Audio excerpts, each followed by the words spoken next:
Et voilà, c'était Annie Cordy avec Salade de fruits sur les ondes de Variance FM, un morceau plein de fraîcheur qui nous permet de digérer un peu après tout ce que l'on vient de déguster. On a eu le droit à de la pompe au graton et également des pâtes artisanales. Autant vous dire que tout ça, ça n'est pas très léger, hein. Et d'ailleurs, on va même continuer sur cette lignée puisque cette fois-ci, on va avoir droit à quelque chose d'un petit peu gras. Mais bon, il faut se faire plaisir de temps en temps. Et il s'agit de cookies, ils sont fabriqués par Marcus et on le reçoit tout de suite. Bonsoir Marcus. Bonsoir Jérémy. On est ravis de vous avoir avec nous sur les ondes de Variance FM, c'est un plaisir. Plaisir également. Écoutez, j'ai plein de questions à vous poser sur vos cookies, mais pour commencer, qu'est-ce qui vous a donné envie de vous lancer dans la fabrication de cookies ?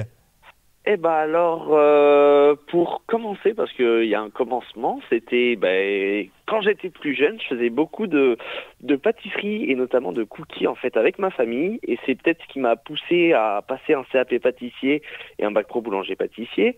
Et le temps a passé, j'ai travaillé en tant que boulanger-pâtissier et le confinement est arrivé malheureusement et j'ai dû arrêter toutes mes activités professionnelles. Et pendant le premier confinement, j'ai créé en fait des cookies pour me rappeler un petit peu mon enfance, et j'ai fait goûter à beaucoup de personnes, notamment avec ma coloc, et tous les gens en fait m'ont demandé de créer ma boîte de cookies, et c'est comme ça en fait que je me suis lancé avec des cookies de mon enfance que j'ai retravaillé avec mon expérience dans la pâtisserie. D'accord, comme quoi le confinement a eu quelques avantages finalement, hein. Alors, pour moi, oui. Après, je ne sais pas si malheureusement tout le monde peut en dire autant, mais j'avoue que le confinement m'a aidé. Ça a permis à certaines personnes d'avoir de nouvelles vocations pour le coup, comme vous. Exactement. Alors du coup, quelles sont les différentes recettes de cookies que vous proposez ? Alors, j'en ai beaucoup. J'ai 18 parfums différents, donc je vais peut-être pas tous tout dire, mais je vais dire, on va dire les best-sellers. Donc j'ai celui à la praline rose, donc j'ai vraiment voulu travailler comme la brioche à la praline en version cookie, donc un cookie à la praline rose de Lyon.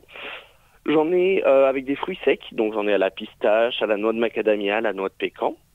Et après j'en ai des plus classiques, on va dire, avec du chocolat, des M&M's, du spéculoos, et après avec des fruits rouges comme le chocolat blanc framboise par exemple.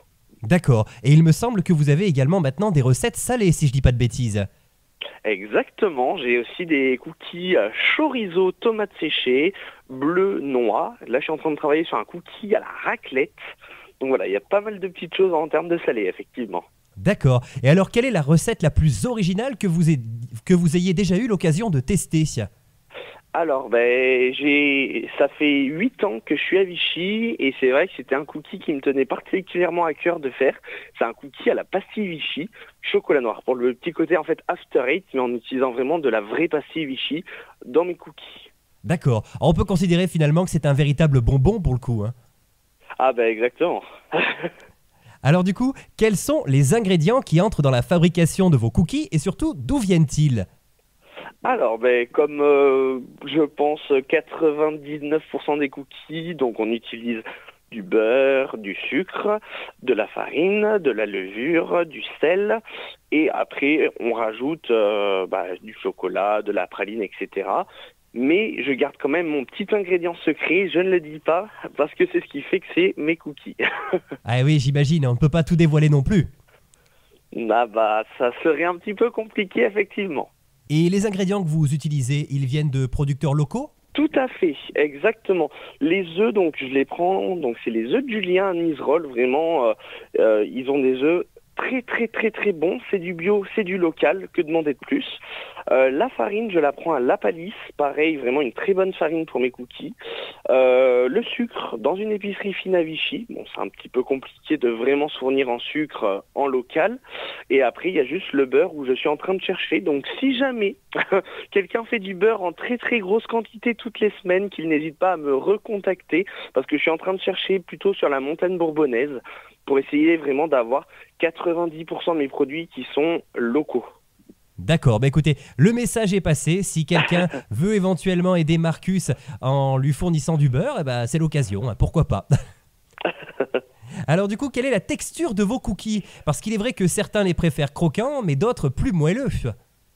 Alors moi, je les préfère moelleux, donc je les ai fait moelleux. Après, je mets toujours des petits conseils d'utilisation, notamment là sur mes étiquettes. Pour les gens qui les préfèrent plus croquants, ils peuvent très bien repasser mes cookies au four pour avoir cette texture-là. Mais voilà, moi c'est vraiment une texture moelleuse et fondante. D'accord. Et alors la forme de vos cookies, est-ce qu'elle est identique à chaque fois ou est-ce que vous cherchez de temps en temps à innover en leur donnant un aspect un petit peu plus original? Alors, pour moi, un cookie, c'est plus rond. Donc, on va dire à 80% du temps, c'est des cookies en format rond. Après, pour la Saint-Valentin, je les ai faits en format cœur.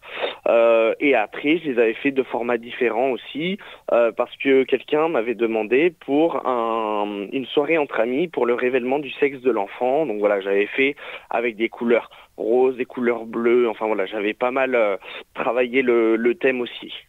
D'accord. Alors maintenant, on va parler un petit peu plus de tout ce qui est réalisation du cookie. Pour vous, quel est le secret d'un cookie bien réalisé? Alors, pour moi, le secret d'un cookie bien réalisé, c'est celui qu'on peut manger tout de suite. C'est mon regard, on va dire, sur le cookie.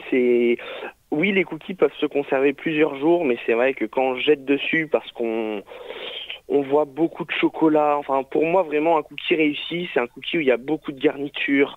On voit qu'il est un petit peu gras, mais c'est normal, c'est du cookie. Et on voit vraiment que c'est très généreux à l'intérieur. Oui, c'est un cookie en fait qui donne envie au premier coup d'œil. Exactement, D'accord, ouais, on ne peut pas se passer du fait de le manger immédiatement. c'est ça. D'accord. Et alors, est-ce que vous avez éventuellement prévu des recettes de cookies pour les personnes qui auraient des régimes alimentaires spécifiques? Je ne sais pas, par exemple, peut-être les personnes qui ne mangent pas beaucoup de sucre ou les personnes qui sont véganes, peut-être? Alors, ça c'est en projet, justement. Si quelqu'un encore m'entend, j'aimerais me rapprocher d'un ou une nutritionniste et d'essayer de travailler ensemble pour avoir un cookie pour les diabétiques. Parce que c'est vrai que tout ce qui est vegan, etc., c'est pas forcément quelque chose qui est prévu dans l'immédiat, mais j'ai eu beaucoup de gens sur les marchés, notamment des enfants, qui sont venus pour me prendre des cookies et les parents ne pouvaient pas en acheter parce que les enfants sont diabétiques. Donc c'est vraiment quelque chose qui me tient à cœur de pouvoir proposer un cookie pour ces gens-là et où du coup il serait beaucoup moins sucré, mais vraiment réussir à trouver un bon compromis pour que les enfants puissent se régaler comme les parents qui prennent les cookies. Eh bien, écoutez, c'est un très beau projet de votre part. Et chers amis auditeurs, si vous avez éventuellement des idées pour aider Marcus, eh ben, c'est l'occasion, n'hésitez pas à le contacter. Alors du coup, à qui se destinent vos cookies? Est-ce que vous faites uniquement de la vente pour des particuliers ou est-ce que vous travaillez également de temps en temps avec des partenaires dans le monde associatif ou professionnel? Alors, les cookies, forcément, je les fais pour les particuliers de tout âge. Je les vois sur tous les marchés. J'ai des très jeunes enfants, des parents, des couples, des personnes célibataires, des grands-parents qui achètent pour leurs petits-enfants. Donc pour les particuliers, tout le monde y trouve son compte, surtout avec les salés maintenant qui sont arrivés. Et après, pour le monde plus, on va dire, professionnel, je travaille effectivement déjà avec le Vénus Barista à Vichy. Et après, je suis en train de développer des partenariats avec des clubs de sport, avec le milieu associatif. Enfin voilà, c'est vraiment quelque chose qui me tient à cœur de bien aider aussi le milieu associatif. D'accord.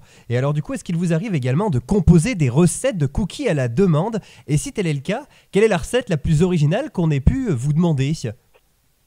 Alors, je pense que la recette la plus originale qu'on ait pu me demander, c'était des cookies au riz. Donc, en fait, le riz, c'est du beurre de cacahuète enrobé dans le chocolat. C'est plutôt américain et du coup, ça va bien avec les cookies américains. Donc, celui-là, c'était un peu un des plus originaux avec le cookie au matcha aussi, qui est plus japonais. Et du coup, je me suis fourni directement avec un thé de là-bas pour avoir vraiment un cookie au matcha excellent. D'accord. Et donc du coup, on peut venir vous voir sans problème et vous dire, bah tiens, j'aimerais bien que vous me fassiez cette recette avec ces ingrédients et que vous essayiez de me créer mon propre cookie. Exactement. Alors des fois, ça peut mettre un petit peu plus de temps aussi, vraiment en fonction de la demande. Il y a des fois, j'ai quelque chose qui se rapprochait déjà très bien et en fait la personne valide tout de suite. Mais effectivement, si quelqu'un a une idée, un projet, comme je disais juste avant pour la gender reveal, donc le révèlement du sexe de l'enfant, moi je suis ouvert sur beaucoup de possibilités pour les cookies. Donc faut pas du tout hésiter à me contacter. Eh ben écoutez, c'est parfait. Effectivement, vous êtes ouvert à tous les projets et ça, c'est super chouette pour nos amis auditeurs. N'hésitez pas d'ailleurs à contacter Marcus, comme je l'ai déjà dit tout à l'heure. Il y a des possibilités qui sont multiples. Eh bien écoutez Marcus, il va être grand temps de vous laisser, mais avant de partir, j'ai quand même une question à vous poser. Où peut-on vous retrouver? Est-ce que vous avez éventuellement une page Facebook, un site internet, peut-être même des événements auxquels vous allez participer dans les prochains jours? Alors oui, tout à fait. Alors j'ai une petite boutique éphémère que j'ouvre de temps en temps. En fait, il se situe dans mon laboratoire de fabrication. Donc là, pour vraiment voir les jours d'ouverture, il faut bien aller sur la page Facebook, la page Instagram. Et après, sinon, je suis sur beaucoup d'événements, beaucoup de marchés de producteurs sur tout le département. Et notamment ce week-end, je serai au marché des curiosités de QC sous les arcades Wilson. Oui, le fameux marché des curiosités dont on a parlé la semaine dernière sur les ondes de Variance FM dans une émission un petit peu spéciale que j'ai eu le plaisir d'animer à côté de Karine. Une belle émission d'ailleurs. En tous les cas, chers amis auditeurs, n'hésitez pas à vous y rendre ce week-end. Vous y trouverez certainement votre compte. Il y a plein de belles choses à découvrir. En tout cas, Marcus, on rappelle que vous êtes présent donc sur les réseaux avec votre page qui s'intitule tout simplement Les Cookies de Marcus. Voilà, donc facile à retrouver. Et puis, évidemment, on vous remercie infiniment d'avoir été avec nous. Et puis vous revenez quand vous voulez, vous serez toujours le bienvenu sur notre antenne. Merci beaucoup Jérémy, très bonne soirée, merci. Merci, très belle soirée à vous et nous on va continuer avec un dernier morceau de variété française avant de clôturer cette émission car oui, celle-ci arrive déjà à son terme.